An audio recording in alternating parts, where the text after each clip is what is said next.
This interview is for information only and should not be considered as investment advice or a recommendation to buy shares in the company featured. Welcome to this Stock Box interview.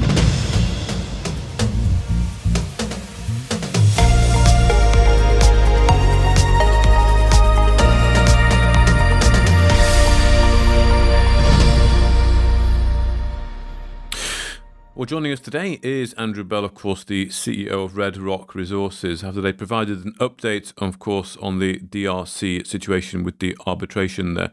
So, Andrew, this is a very short RNS and very much to the point here. You've been invited again, another meeting, I see comments, another meeting. But from reading this RNS particularly, it almost looks like it is sort of the final meeting, the 22nd of January this year. So, I mean, yeah, what's this meeting going to conclude, do you think? Well, we wouldn't be having the meeting if there hadn't been preparatory work for it first. In other words, it's like when governments have these meetings, and in advance they have what they call Sherpas, who get together and prepare all the details, so that when they're meeting, they know what they're talking about. They basically agreed, and they're just going through some of the formalities and details. So we wouldn't be having this meeting. And in particular, the Director General of Gécamines has been summoned to this meeting, and you can't summon him without at least letting the president know, because that's a state mining company. And he's coming along to it for one purpose, which is that Gécamines will have the responsibility of making the payments to the parties. So if you hadn't reached the stage where in that meeting you were able to give the instructions about that, then obviously it would be a waste of his time, in fact, a waste of everybody, for him to be coming along. So although we don't say much in the announcement, that's because we are sticking to the formal text of the invitation we got from the president's office. But the reality is that this is the end of the arbitration. We spent 30 months trying to get this concluding meeting, which gives the announcement, determines the award and everything.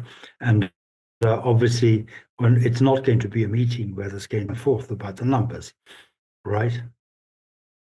Well, I noticed you put out on Twitter, you just said that after 30 months of effort to achieve this conclusion, the arbitration is finally pulling into the right terminus. So, I mean, this is it then. This is the end of it. This will be the arbitration agreed. Effectively, you'll get an idea of the payment terms and the schedule. I mean, if things go the way they should, we have that meeting next Wednesday, and Gécamines are told where and how to pay, and it's agreed how long they have to pay, and then the payment gets made, and it all happens extremely smoothly and simply.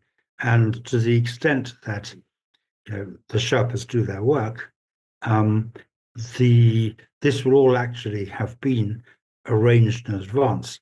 This is just putting it on record in a public format in the meeting. Okay. So you'll find out the final terms, will you, next week then? You don't know what they are at the moment? No, we do. Of course we do. But you can't share them? No. Yeah, okay. But is it fair to say you're satisfied with them? Yes. Okay. Well, just a final point. I noticed some people were sort of questioning this. It's obviously spiked interest. I know this has been going on for quite a long time here.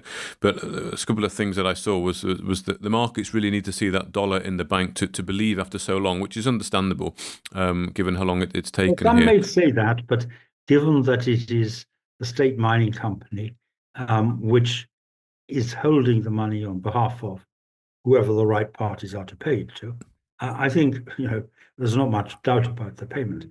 The old Société Générale de Belgique, and they own all the best mining assets. They have huge royalty and other income coming in, and so they're quite in a position to pay. And these assets that were bought in whatever circumstances from us or from us and other parties were immediately sold on for a huge order of magnitude increase. And so this is the kind of, and because they were very good assets, and so this is the kind of money that they deal in. And I think that probably at the end of the year, they had a lot of money in their coffers. And if I'm correct in my assumptions, the government went round and hoovered up all the spare cash in all the parastatals and all sort of state companies and things like that. And then it replenishes through royalties and payments from joint venture partners and so on, like Secomin, which is a Chinese state joint venture with Jacobin on one or two assets. And so, there's no question at all that an award will be paid. And there's no question at all that they'd be in a position to do it quite quickly. So, right. Okay. Jacobin is actually a professional organization. Okay, and we can hear, so we'll be able to hear that information, or the market will be able to hear that information as soon as you can get that all concluded next week, effectively. Well, I think that we would have, under our continuous disclosure obligations, we'd have an obligation to disclose when we have the final settlement signed formally, and we would have an obligation to disclose further when a significant sum of that kind arrived in our account.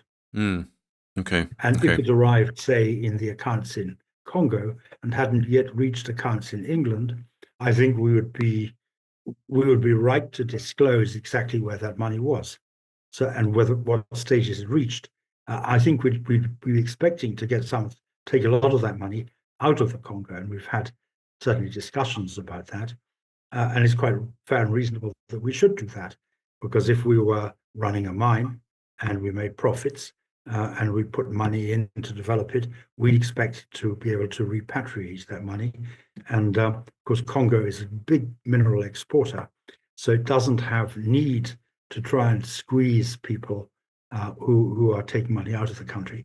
In fact, it's in their interest to let people take money out fairly freely, because they want people to make investments. And nobody's going to invest if they think the money's going to be stuck. Think back to 1979. It was when Margaret Thatcher announced that exchange controls were going, and all the naysayers were saying all the money will flee the country. And in the first year, $2 billion came into the country. Within a couple of years, almost all the Japanese investment in Europe, particularly in car making, was coming to the UK. So if people know that they can get their money out, they will put it in. And the situation in the Congo is that they do have a good understanding of that. So I don't think there's going to be an institutional blockage to our getting money out. It's not going to be like companies like, say, Lonrho in the 1970s that had a whole lot of non-remittable earnings in Africa. Okay. Well, that's good to hear then, Andrew. So you are expecting to be able to repatriate that money. So let's make sure that we're catching up next week when, of course, that meeting is will have concluded. You can give us the latest. Yes. And of course, this is only the first in what we expect to be a series of actions to recoup what should have been ours. Well, thank you very much, Andrew, for your time today, and we'll speak next week. Thank you. If you enjoyed this interview, then give us a thumbs up, a like or a retweet.